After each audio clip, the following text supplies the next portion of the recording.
Arestado po ang 3 tauhan ng MMDA matapos magbenta ng nakaw na krudo mula sa truck na pagmamay-ari ng ahensya. Hindi po itinanggi ng 3 insidente sabay pagbunyag na hindi lang daw sila ang gumagawa nito.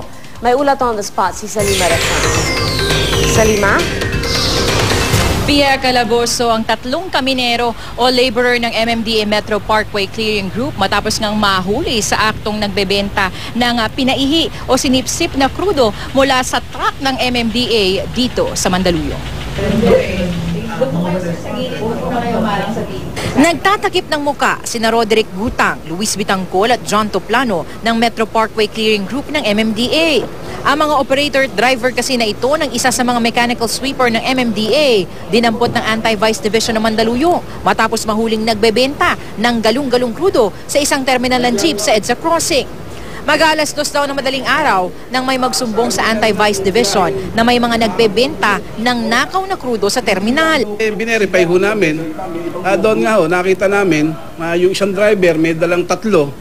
Yung isang driver may dalawa. Tinanong ko kung kayo nyo binili. Tinuro nga ho yung taga-membro ng mga taga-MMDA.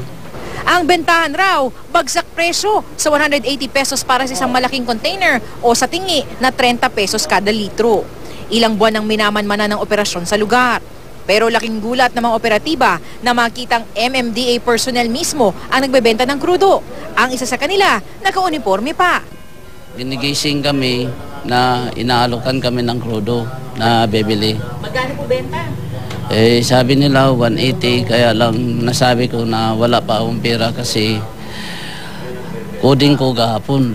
Gate ng mga driver, hindi raw nila alam na ang mga nagbenta sa kanila ng galong-galong diesel ay mga taga-MMDA. Hindi ko alam noon dahil suot nung nagbigay sa akin ni Gerto yung hindi nakasuot na MMDA. Sa interogasyon, inamin umano ng mga MMDA personnel na ang krudo kinukuha nila sa mismong mechanical sweeper na kanilang ino-operate. Nalaman naman ng Anti-Vice Division na nahuli na pala nila noon sa pagbebenta rin ng nakaw na krudo ang 3. Last December ho, nahuli na rin namin yan. Nagpapaihi rin ng krudo mismo sa sasakyan ng MMDA. Pinatawad na ho namin. Hindi na nga ho namin sila nireport dahil sa pangakong hindi na nila ulitin. Makalipas ho mga ilang buwan, ito, na-tsempo na naman namin. Medyo mag-ingat-ingat na kayo dahil ang instruction sa amin ay talagang tuluyan na pakasuhan, kung kinakailangan pakulong, at the same time tatanggalin na sa serbisyo. Nakatagdang i-inquest ngayong hapon ng 3 para sa qualified theft. Pero ayon naman sa MMDA, tiyak na raw na sibak sa serbisyo ang 3. Pia? Maraming salamat, Salima Refran.